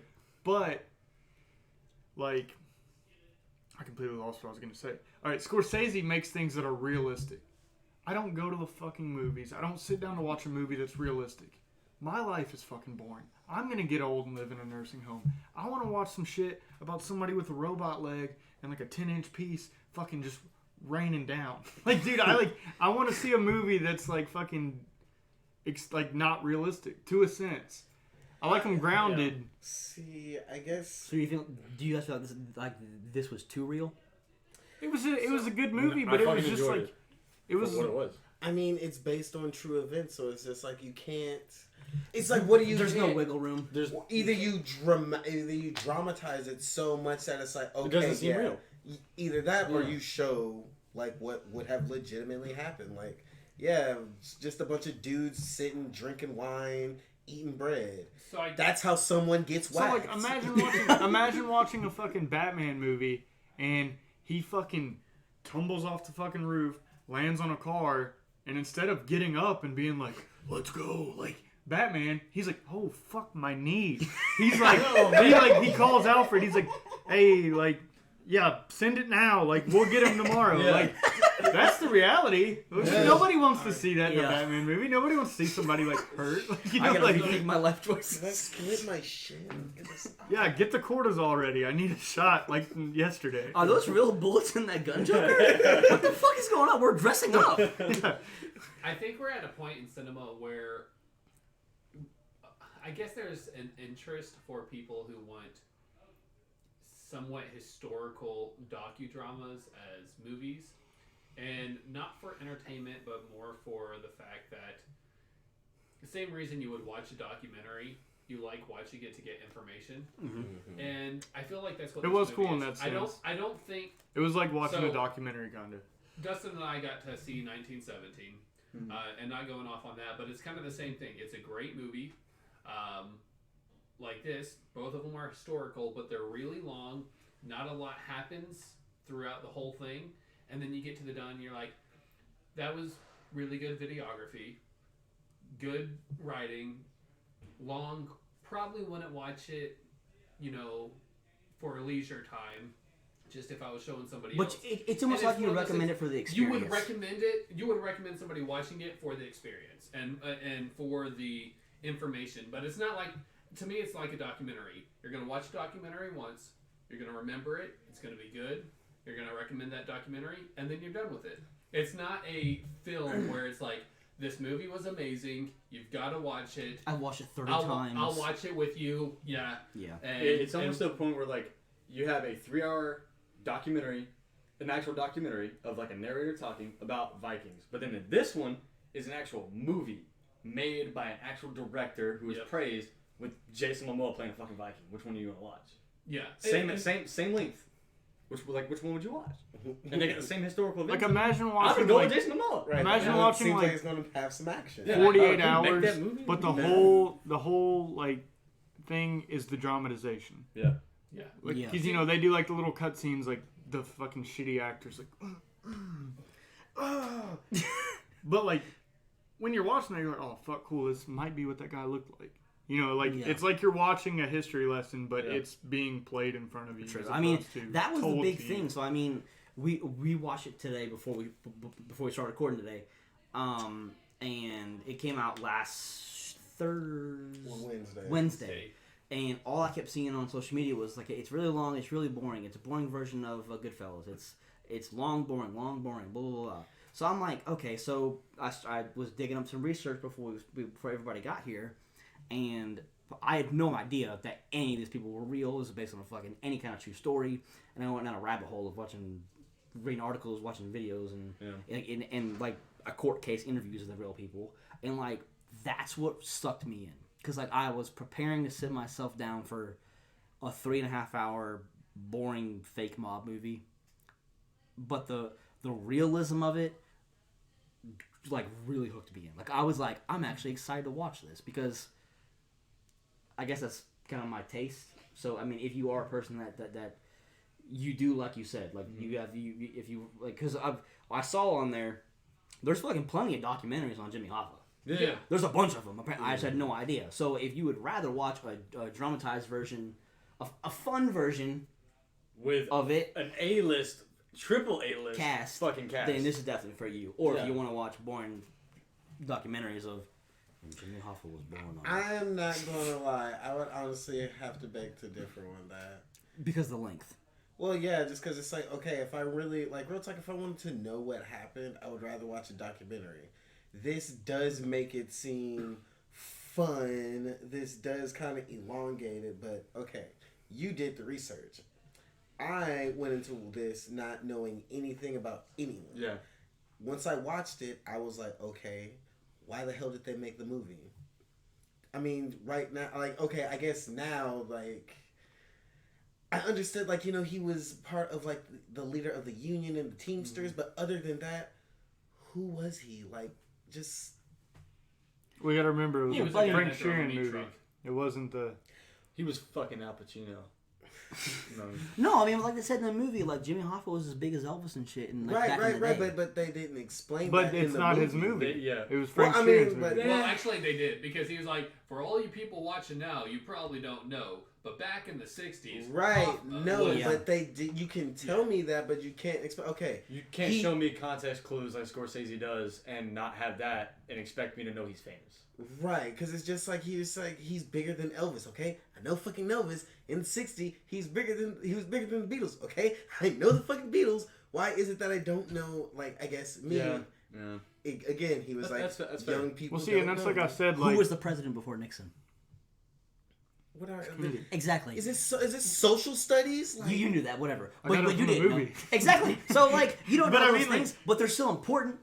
In 50 years... Well, see, from- that's what I was Right, no, saying. but- Like, I feel like that movie... I feel like that would be a must-see for someone who's interested in Hoffa, the Kennedys, that sect of the mob, the Teamsters. If that's your fucking groove, And slick, that's a good-ass movie for you. Hold on. Okay. But... Oh my god. I'm about to dive deep into Because that. I have something I think you But know if about you're it, like go ahead. me, who could give a fuck about Jimmy Hoffa, like, it was a good movie. I appreciated watching it. I would have watched it solely for De Niro or Scorsese. Pacino. But, like, I'm not going to come back to that. No, See, definitely I not. would much rather an hour and 15-minute documentary on Frank or Jimmy. But for a movie like this, I want things to be more extravagant. Especially if it's 3 hours, I want there to be And scenes see, and it didn't have... scenes that just get you. he intrigued. wanted to see guns, We'll see. cars, titties. No, just Yeah. show me like a good mob scene. We could have used not- like at least 3 more tits, and I know that's I know that's like a half blouse, but like their classic. We had mob 0 tits in this movie. Yeah, their classic mob scene was sitting at a table with like at a Wine fancy and restaurant. Whoa. That was- Listen, though, I can counter that though because this is real. Like That that's was how it realistic. happened. But- like Right, What? no, but that's what But he's I'm like, saying. Like, I would also like more cinematic mob scenes, like, hey, we're that gonna, a documentary is gonna do. You come here on my mother's birthday. You're gonna kiss my hand. You like. so I Like, know I mentioned like watching the movie a couple times, and especially with YouTube prior to the movie. Goodfellas, arguably #1 movie to me, but Yeah. it's because it's got the levity, it's got the real story, but at the same time, like a few things that Goodfellas did for me that this one didn't. The whole time you're watching Goodfellas, it's like you're being drawn in to relate with these criminals, but while you're watching, you're like, these are pieces of shit. Yeah. So like when everything happens to them, you don't feel bad. Like there's no guilt, but the whole Scorsese feel to it, the long scenes, the long, like single cut scenes, like those are in it. The soundtrack is phenomenal. Like they mix it with like comedy and like all that. There's parts of it in that. This one felt like it had the same vibe from start to finish, and it's a 3.5 hour movie. It got fucking boring. Yeah. Yeah. Like everything that I liked about Goodfellas wasn't in this one. Yeah. It felt like one continuous long scene to a story. Like it wasn't broken up into, hey, here's this action scene, here's this plot building scene. The whole thing seemed like a continuous stream. And that's why I continue. And I'm not trying to beat a dead horse, but I know exactly what you're saying. And I'm not even saying what you. I'm not even like disagreeing with what you're saying. But like, I think this is why that's it was. why you like it versus why. No, not even that. No. This is based off the book. It is Okay. based Well, see, Like, but and so I is think- Goodfellas though. People don't know that. That's based off Wise Guys, which is by, what the fuck is his first name? Look that Hill. Look that shit up, Juice. His story. Yeah, that like Goodfellas, that actually happened. Like, but it's still, Goodfellas is the same thing. It's following Robert Hill the whole story, and if his first name's not Robert, fuck me, I'm not Scorsese. I don't give a shit. But it's from his point of view. The whole story is like, and then I remember we were sitting there at the table recording a podcast, and then the dog shit on the floor. You know, like, and then like it'll pan Yeah. that scene. But But they did it. He did it so much better, and that was 30 years ago. Scorsese's probably fucking lost his touch a little bit. But here's the thing, Leslie, what did you do today before you got here? Wise Guys is called. Yeah, it was about Wise Guy. just went to work, watched Okay. some shit. Okay, so you went to work, right? And then you came here. I woke up fucking 2 hours before I come to the podcast, right? So I did shit but watch the beginning of this movie. Your tale of your day and your account without me anywhere in it has a little bit more excitement to it because you got up, you went to work. Shit happened at work. You have way more of the story. My story is going to follow me fucking sleeping, waking up at fucking 12, watching an hour and a half of the movie, and then coming over here. That's all I got. Right? Right. But both of our days are directed by Scorsese. One movie's just naturally going to be better than the other Because the story because is of the naturally That's a really better fucking than- good point. because Jacob. of the events. Holy shit. I mean, I guess it makes sense because Hill, Wow, that is- Hill, yeah. he Are there Yeah. some stories? That's a really fucking good. I did not think about that at all. got raised up in the mob. He got big. He became an informant. He snitched on all of his fucking friends. Yeah. So And yeah, then, that like- goes back to my point. This is based on a book, bitches. Yeah. But does every story deserve to be told through cinematic? No. Before we even go into that, no, not every story needs to be made into a fucking. But that's movie. not Okay? that's not for If us anybody to wants to do a decide. movie If about a Exactly. director wants to Exactly. make a movie, Well, this movie literally started because De Niro was like, I read this book, Scorsese. I think you would like this book, and maybe... Yeah, because he read that And book this- and was like, "This reminds me of my days in Goodfellas." Well, and then Scorsese's like, okay. Scorsese reads the book. He's like, fuck, I might need to make another movie. These Marvel movies are pissing me off. These Marvel movies are This pissing me movie off. has apparently been in the works for a very long time too. Yeah. Oh, it Because has, it what has. Pesci said, like on late night shows and stuff like that, he's like, I can't tell you anything, but we've been working on something. And you're just like, oh, what is it? Like I said, I can't tell you fucking anything. And that goes on for like 2 years. I don't know what we're talking about. It's what it is. So the biggest thing that like really, because I'm like I wouldn't say I'm like a conspiracy person because I don't believe in a lot of conspiracy, but I love to like listen about conspiracies. So the fact like when the Kennedys got brought up in all of this, Dude. I was like, wait, what? But with that, the Kennedys, or the Kennedy assassination of JFK and Robert Kennedy, like, those are two things that have 8 different conspiracies around them. True. So they played on this one. They played on, like, the Teamsters, organized it. Which very well could be true, but there's also the fucking sleeper cell from Russia theory. There's the fucking CIA theory. There's a lot But the of fact, them. I think, okay, so, but I think there's the, like, excluding the JFK assassination, I think the rest of the Kennedy stuff was, like, Oh yeah, it was definitely real. I didn't know anything about like Robert Kennedy and all that. Yeah, like being that the was DA in Chicago. That's why I was reading shit, and then I was just like, that's when it like really like, whoa, this was way bigger than I thought. Like it was definitely way before my time. Yeah, but it was way before my time. That's why I don't know any of that stuff.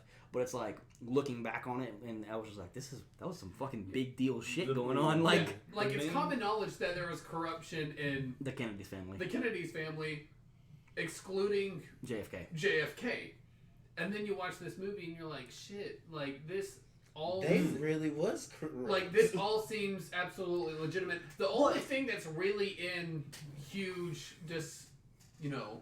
disagreement about this particular conspiracy is they're like, nah, it was us that ordered the hit, and they never said that. Well, they said endless words. They said, the higher up said Hoffa's got to go, and if they can kill a president, they can. Right, but that's the higher ups. Just because the family can do that doesn't mean we can. So we're like a branch of the family. But if the family can order that and it happens, the really thing that like made me like the what moment for me was like when they were talking about right when Kennedy got elected, that he was supposed to do a certain amount of favors, which happened in real life. Like he was supposed to do a bunch of shit, and like that's the main reason why people think he got killed, because like there was a bunch of shit that in particular. Yeah, like he was supposed to do things for Cuba and all this stuff, and he didn't, and then he fucking got killed. Yeah, and a lot of people thought that was in relation to the vice president at that time also being corrupt, and it's like, so the fact that he had ties with like the mob and stuff. Yeah, the whole Cuba thing, the vice president, like all that stuff works out and correlates, but at the same time, I'm not gonna say it's all real, especially the way it's told. And exactly. And okay, so this is Frank Sheeran's story. Yeah. In his account, he's the one who killed fucking Hoffa, but you gotta look at it too. When you're telling a story about a play from football, you're gonna beef it up a little bit. Oh yeah, I'm the one that caught the game-winning touchdown. Yeah, exactly. And nobody else really fucking remembers. Yeah. So they're just gonna be like, you did, dude. I remember that shit. Well, no, that's like everyone else was dead by that point. He was the only one alive. Exactly. It reminds me of so much of Wyatt Earp. That when he got older, that he told he claims to kill so many gunslingers and and you gotta think about it. Can back it up. And no one can back it up. But there's nobody to shit on it either. Exactly. So there you go. That's me. My main thing that I want to go back to, because I was trying to cut in a little bit, but I couldn't really get a chance. Sorry. No. It was fine. You were saying we were talking about the Kennedy assassination, and then you said it was all told by Frank's point of view. Okay.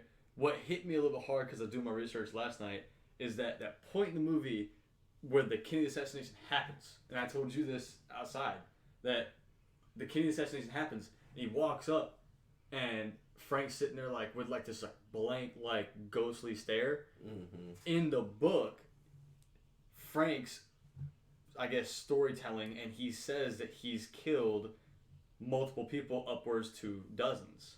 Mm-hmm. And one of the things he does remember, and one of the things that struck him real hard, is that he's not exactly sure he had something to do with this or not, but he has a feeling that he did.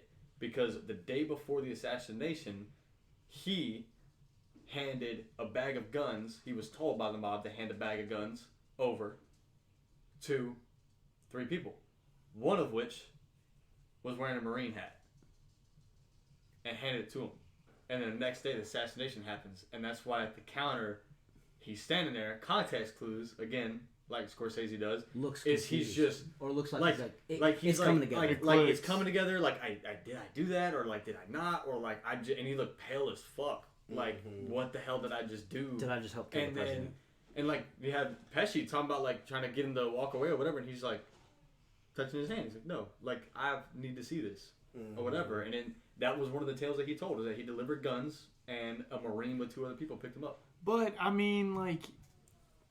but he could it could be fake. This could be fake. This is a grander scale thing too. But yeah. So I was also on the moon with him. But for instance, if I smoke Oh, yeah, allegedly, if I'd ever smoked a joint and like I went to the fucking bowling alley and I'm fucking higher than a bat's ass and I see a cop walk in, I'm like, oh shit, he's here for me. You know what I mean? Like, you know, like a guilty conscience does a lot to somebody's like recollection of things. And also, you got to remember, the guy's been pretty much like a con man for a majority of his life. Yeah. We don't get a whole lot into it. Well, I mean, it goes back to the war, too. He did, like, shady shit in the war. Yeah, and so everyone else is dead. He absolutely could be like, I want my name to go down in history. Mm-hmm. You know, right now there's only one... As the dirtiest cocksucker. There's only one hit that, like, is verified it was him. All exactly, the others, and like you see that, he can literally be like, "Nah, I want to be the best, biggest hitman, most corrupt." Until like, fucking Iceman confesses the same fucking killer. Exactly. You're like, who the fuck is this guy? You see that with so many criminals though. Yeah. So many killers, like so serial killers, for instance. Yep. I have this weird fascination with them, and like fucking, you'll see it all the time. They'll get convicted of 2 murders, but then when the press is talking to them, they're like, well, yeah, I actually killed about 42 people. What is fucking... didn't Ted Bundy, like, get convicted of, like, 3 murders, and then he confessed to, like, over 40 or some shit? Well, Ted Bundy had a lot more, because he went on, like, a spree for a bit. But I'm saying, I mean, like yeah, exactly. It's the same thing. He confessed to, like... It's the same thing, like, you know, like, they'll be convicted of 2 or 3, but then they're like, well, fuck, I'm already doing life in prison. It's the fucking old Why would I want to... Yeah, you'll also get people who are nobodies. Yeah, exactly. Like you said, I'm gonna beef it up. I'm gonna tell you one that I did that. You know, that touchdown. I fucking did that. That was me. You don't remember because at that party you got drunk. Remember? Oh yeah. Yeah, dude. Exactly. And it doesn't matter. It's just the way it goes. But then, like, if something happens to all of us right here, and all of us die, but Dustin can exaggerate. That's what all fucking wants to. Because ain't nobody here to fucking tell the story. Bro, I took the fucking barrel on by myself, bro. They all fucking died. Yeah, exactly, dude. Do you think he could be just saying it to, like, save the legacy of... Himself, that, or the mob. Slick. I would say, like, someone else. He Slick could have a lot of remorse. And it's just like, you know what? Even though I didn't pull the trigger, I feel responsible. I put him there. Burden that guilt. I put him there.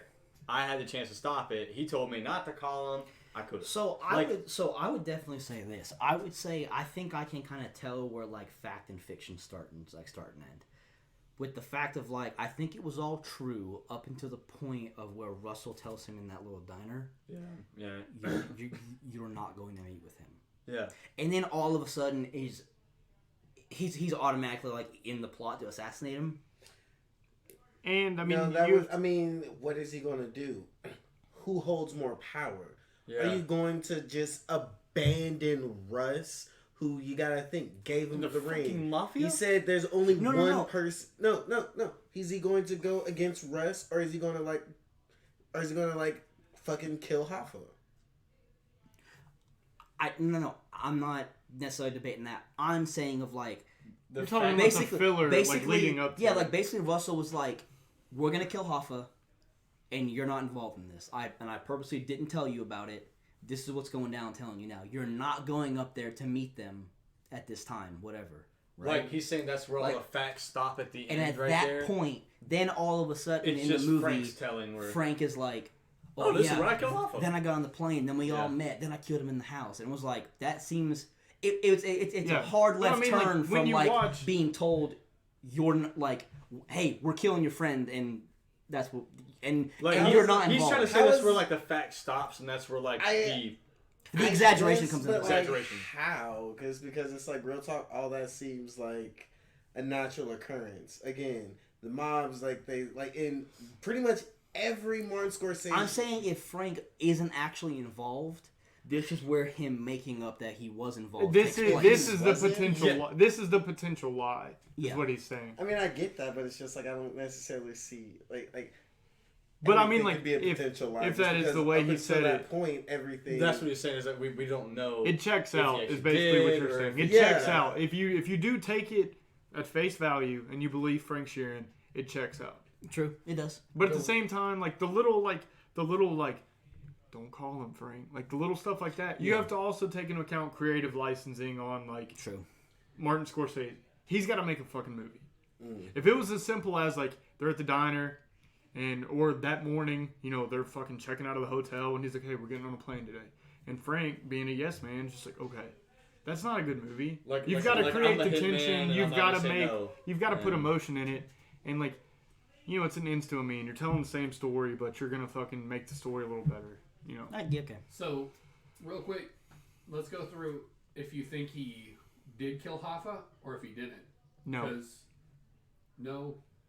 I mean, I'm gonna say yeah, just because I got No other research No to other back up. reason. yeah, I got all I know is the movie. So Considering that you've had multiple people confess about his murder, I'm gonna go ahead and say no, and that's strictly because the last hour of the movie and what Frank says about, like, I'm not a religious person, but like him going and getting, like, saved and like talking about remorse over and over and remorse.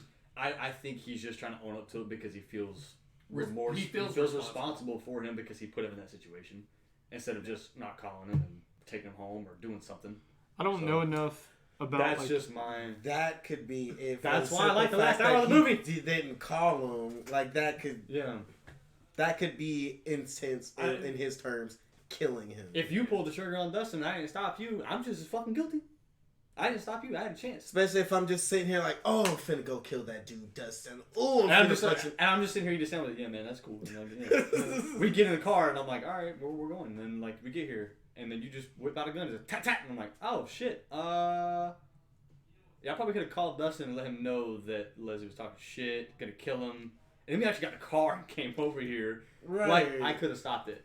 I don't that know. shit's gonna eat me alive for the longest time. And now that he's getting old, it's a lot of remorse. Right. Because he could have. See, And I don't know Well, enough. actually, how no, because close he he said, was with actually, him. does he feel any remorse? Because the judge, Well, he said he didn't really actually feel remorse for what he did, He but said he didn't feel he knows anything. he should feel sorry, which is like, you know, like typical like psychopath behavior. And, like, Psychopath if you don't behavior, think I've he's a killed psychopath, people. you're retarded because like I he kill people for a countless fucking people. living. Yeah, I kill people for a living. I don't feel bad for him, but at the same time, he said the main thing he felt bad for was that phone call to his wife.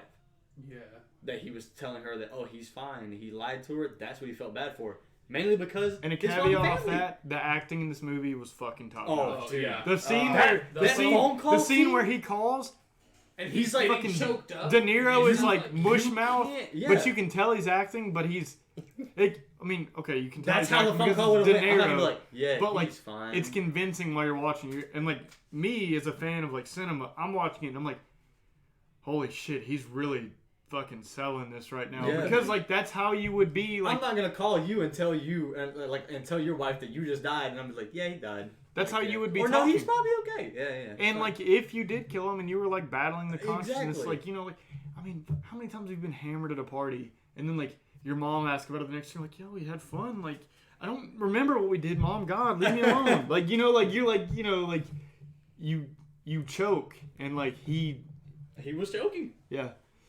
He was trying to get it out, and it was just realistic as fuck. He's trying to hold back tears, trying not to cry. He's trying to let his friend know that, you know, like the wife of his friend that he is okay, but you're lying at the same time because you just put 2 bullets in the back of his neck. But in the sense of like you asking if you think he killed him, I personally don't, just because like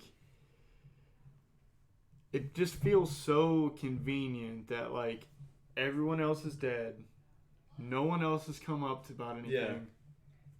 and then he's like, well, I can tell you a story, you know what I mean? And like, and I feel like if he really was like that heartless and he really did do that, I don't think he would tell Plus, anybody. he's not a dumb guy. Well, He ain't got no fucking evidence. He can tell that story all he wants to say he did But it. I mean, And but he here's- could confess and to what end? Like it's not like they're going to. He already picked out a Statute of limitations. yeah, it's He's not a like they're fucking gonna convict 90-year-old. him. So statute of limitations doesn't affect on murder cases. Mhm. But with that being said, the reason I don't think he did it is because in I the feel like movie, you asked that question because you had an answer. Yeah, like no. So you don't so- think he did it either? and the reason why is he actually gives locations earlier in the movie with the confirmed kill where he did, you know, historically we know he actually killed. Can't remember the guy's name, but he tells us where he ditched the pistol, and then he's like, "Hey, this is where we," and gives an actual location for that. Oh, the house. No, I'm talking about where he, Yeah, go off the ahead. bridge. But he actually doesn't say anything about where the body or the murder weapon for Hoffa is. Well, they burned They it. burned it with the Incinerated. gun. But that gun still wouldn't be incinerated. Like, it would still be there. But- you would still have to get rid of it. Yeah, but they only threw the gun But in if there. you incinerate the Well, not if you necessarily. incinerate the body, you get rid of the shell, you get rid of the bullet, and you get rid of the teeth. Then you There's got a gun. nothing left to go. There's no way to find the gun. Once and the Or handlebars- find what gun. But, Also- It's just a gun at that point. but Also, Yeah, exactly. You don't know he didn't do it. He didn't do the disposal of that body. That's true. Because he was Why- supposed to be in another state at that time. Also, you just killed your friend. Are we really going to make you chop him up, dude? Like, are we really going to make you No, dispose because of Russ him? said I didn't want you to be in it, and I tried to keep you away from it. But there is no way But- it would yeah. happen unless Because we he had only got in the your car okay. because he was in there. Like, he straight up asked, "Who the fuck are you? And why is my son here when nobody invited you?" He's Oh, like, "Oh, Frankie? look, Frank's here." And he's like, "Hey, What's what's going up? Let's on? get in this fucking car." Fuck everyone, Frank. What's going on? And it's just like, But see, I like the touch of like doing the research and the fact that he was wearing the red polo is like the account of his daughter actually seeing him that day. The last time she saw him, he was wearing a red polo. I just thought it was a pretty neat detail. See, but like But go ahead. the thing that gets me is like I know a lot more about the Richard Kuklinski, the Iceman. When you hear him talk about the hits, because he's notoriously and confirmed the most infamous hitman for the mob. Yep. He has, I don't even know, countless kills that are pinned to him. There's facts. He can take you to the bodies, all that. When you hear him talk about murders and the way they did things, there's no glamorization. He's not like No, yeah, it's he not doesn't like he's talk. telling a story to like create this ethos behind his name. He's just a fucking lunatic who's telling the story. This felt a lot more like, you know, I'm not a bad guy. It was just, you know, this He, is like, how I glamorized his did life. everything. Richard Kuklinski is like, I enjoyed killing. He's like, He said, "I enjoyed killing. I got paid for it." So they called him the win-win. Iceman because he was fucking cold. There was no emotion to him. Mhm. And he wasn't in the mob. He was a henchman for the mob. He was just straight a tool for them to use. So, like, if you ask me, like, if you just compare both of their stories as to who killed who, I would say Kuklinski killed him. If those are the two that are on the table, you know, I'm sure there's countless others. Because you They said said that there he did. That he did. Yeah, come forth. Iceman did come forth and say he killed Jimmy Hoffa. But then again, like, yeah, motherfucker was in jail, but he had gotten out. Like Frank's story kind of checks out because like all of his accounts of where he was and all kind of shit like that checks out. Iceman came up and said that he killed Jimmy Hoffa. He had like a day pass or something near around the same time. But see, that's like, if you look into Kuklinski, yeah, he did shit like that. he somehow got a day pass out of jail. He many was times he was in there. And he was the fucking type killed another of person. he was the type of dude who, if you were walking down the street, you're walking down downtown Broadway, it's a fucking crowded street, you bump into somebody, hey, I'm sorry. Kuklinski's the type of dude, you do that on the wrong night, he'll watch you walk down an alley, fucking pull a garrote out of his pocket, slit your fucking throat, and walk away. That's why he's Iceman. There's murders that he's done that in. Like, he literally just enjoyed killing. And, like, there were times where, like... it's like... I even think he killed his family. And I believe he confessed He, to... one of the ones he did aspects of confess to was his uncle, who was in the mob. And they found out told him to kill his uncle. And, no, something about... They were going to tell him to kill his uncle, but he killed him anyway, just because he had an altercation with him, whatever, and he fucking killed him. And then later on, he found out the mob was going to pay him for killing him. They just paid him anyway because he already killed him. Fuck. Yeah, that's something. I would- And yeah, I believe his So, family is not around anymore because he did kill I would his wife say and that kids I as well. don't. I would say I don't have enough information to say That's- that if he could. Yeah, I mean, like, I don't This know is all enough about any of that. speculation. I think No, it's interesting. But no, it definitely is. But like, I would to your yes or no question, I would say I don't know. Because I Fair think enough. it's a classic case of like I'm a big Western But gun to your fan of head. stuff. Gun to your head, what are you going to say? Yes or no? No. No. See? No was the gut. Bam. No was the gut feeling, because it's just too convenient. But then again, I mean, I'm not convenient gonna for say. Ice, I'm man. not How gonna is it say. too convenient? I'm not gonna say like, you know, like. Just how it works out in the end. But isn't every murder Well, convenient? I mean, if like, you think yeah, about they it? may romanticize it. a And I little would say bit, this. too. I would say this because I'm still You were giving me shit for my answer when I tried to tell you guys. I tried to tell you guys my answer was I don't know, and then you're like, hey, and then, I did not say like fucking pick one. And I'm like, didn't all say right, no, anything you're for wrong. I don't It's like fuck. But I would say because I don't know the backstory on why the book was written, why he came forward, did someone come to him, how did that interaction go? Because like, I would definitely lean more towards he didn't do it if he was like, I have a story to tell, I want somebody to write a book about me, versus someone like constantly, every day like, come on, I want your story. He's like, I don't want to tell you my story. I'm not gonna tell you. And then one day he's like, all right, here we go. I'm gonna tell you. And but then, doesn't he? You don't ever get to see the person he's talking to when he's telling the story, right? No. He's talking to you as the audience. As the audience, but he's talking to the author writing the book. Like, is there a ghostwriter? No. Like, what is this? The person who we true. see him talking to, like throughout the whole movie as an old man, he's talking to the priest. That's what I got. That's how I feel. Holy fuck! He's confessing all this to the priest. But I believe is the author of the book a priest. Not necessarily because no, I don't think that, only because the specific scene of when he was talking. The phone call, I can't tell you. Yeah, when he wouldn't tell you about that. So like, if this is a retelling, or quote unquote retelling from the priest, he wouldn't know all that information. I believe them showing him speaking to the priest was him like coming to terms with what he did, covering his ass like in the religious sense. Like, I don't know who's religious and whatnot, but like he was checking that box before he fucking headed out. And when you just see him speaking, it's conveyed, at least in my interpretation, of him speaking to the author, because somebody's got to tell the story, and he's telling the person who's telling the story. What you see is the story in a movie, but he had to tell it to somebody because he didn't write the fucking book. Exactly. Okay, I'm gonna bring up one thing. Was I the only person who had never seen like an above ground cemetery when he's in there picking his? A mausoleum. Is that what it is? That's common. I mean, it's. I think that was specific because he was a war veteran. Okay, because I've never seen that where. Well, he was saying like he didn't want, it's too final to be cremated or buried, but if your family can look and see the buildings there, his body's in the wall. But no, like you were saying, that's common. Yeah. Like, see, if you ever go to if you go to like a big cemetery and you see like the structures almost. I've seen the individual ones. I didn't know that there was. So like a lot of times they'll do them for like families. So like families can reserve a plot. They can pay to put a mausoleum on it, and then as members of the family, this is morbid as shit, but as members of the family die, they have a spot in the mausoleum, like a final resting place. Can you imagine? This is two BVS references in this podcast this episode. What the fuck is BVS? Batman vs Superman. Never watched that one. I didn't watch that one. Yeah, but to be fair, it's all capital letters. There's no emphasis on the BVS. Whatever, dude. Anyway, I'm a half-ass fan. I'll be the one to say it.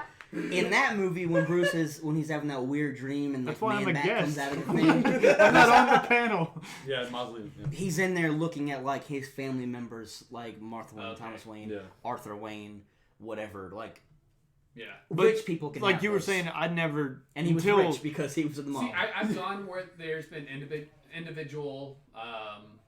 Until I went. Caskets, but like the above ground. The above ground where you go in there and there's like 3 of them in there and you can see each individual one. Until I went to a funeral that involved one, I didn't know. Like he was saying the wall. He's never seen the wall before. Yeah, where you walk in and it almost feels like you're going into like a museum. No, where they do like biopsies on bodies.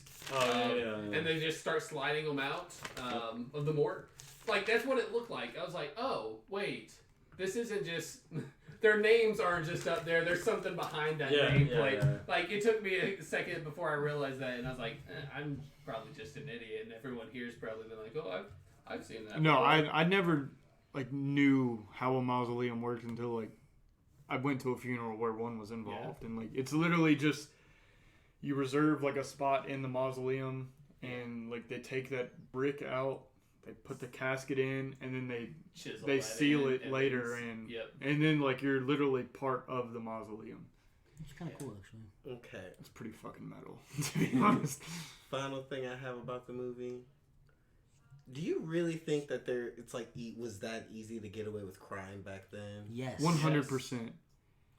Only because, like I said, I'm really big into like everything that's not nerdy stuff. I love like westerns and mob stuff. So like, yes, especially like the westerns. Obviously, they were coming from fucking left and right. So like, okay, but like in the mob stuff back in the day, in the 60s and 50s and shit, dude, you really could like run somewhere like, see, but pow, cocksucker, and then like thing is, like, run. When does technology like start? When does it be like You don't watch Forensic Files? That's the thing. but see, think about it like this. Think about it. All the big serial killers: Ted Bundy, Jeffrey Dahmer, fucking Charles Manson. BTK, all of those. John Gacy. That was all before like the modern age. Like, I mean, in a sense, Before the modern age. forensics. 85. Now everybody has a fucking camera. If you were standing on the street in the 70s and you saw a guy run up with a gun, fucking shoot somebody else, That'd be on you're like gonna YouTube. And you're gonna run away. You're not gonna be there The when store it's across the street's investigated, gonna have a camera. and you're not gonna want to. But would they though? In the 70s? oh, no, next time, not in the yeah. 70s. I'm talking But about I'm saying nowadays. now. Especially now, at nighttime, bro. right? No, but I'm just saying. Now- You take the license plate off the car, bro. What the fuck are they gonna say?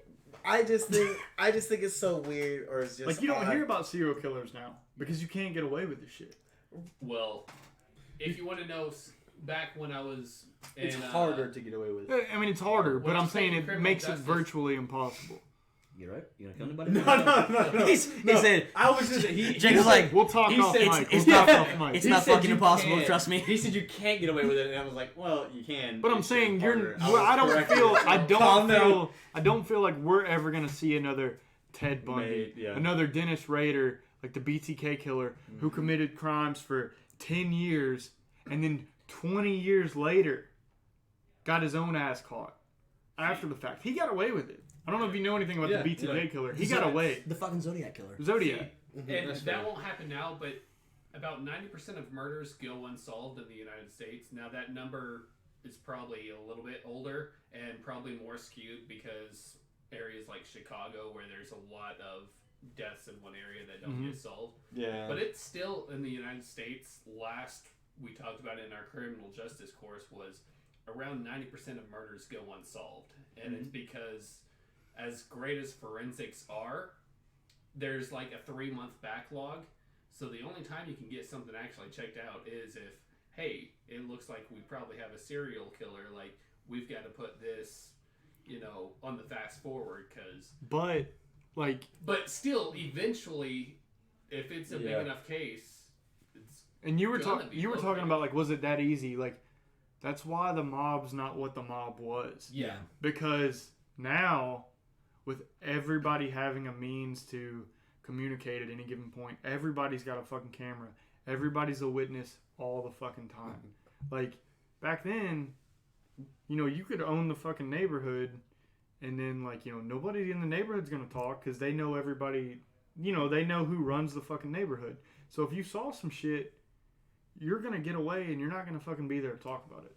This podcast is evidence right now. If one of you fucking loo-hoos go out and kill somebody, now we're like, well, shit. They're he gonna look was- at this and be like, he said you can get away with well, it. he was like, hey, he was here at this time. Yeah.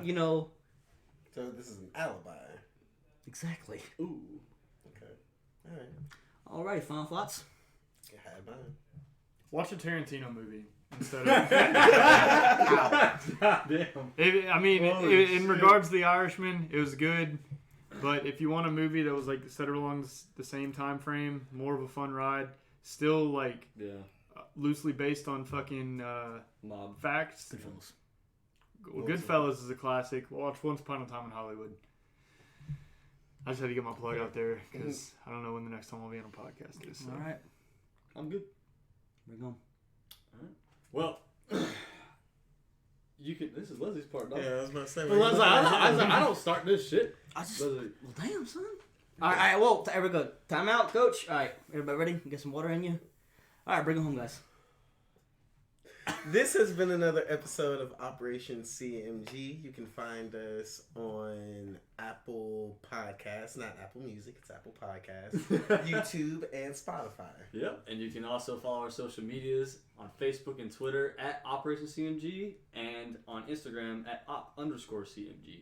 And if you want to... Wow, okay. Go ahead. No, what you got, baby girl? Go. You can also email us directly at operationcmg1047@gmail.com. And